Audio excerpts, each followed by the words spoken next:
po yung persimmon fruit or persimmon tree. So, isa sa characteristic ng persimmon is yung kanyang root system is black. Yan. Yan. Black po yung kanyang root. Yan.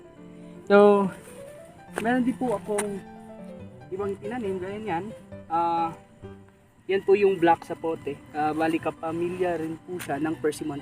Pero yung color na, yung kulay ng kanyang fruit is green. And then yung kanyang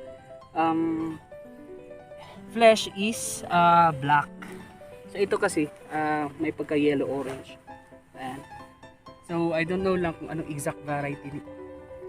Kasi usual sa mga persimmon dito is mga seed growth. Pero ito grafted na po ito. Galing yata ang sayo ng Baguio City. Yan, meron na tayong isang persimmon.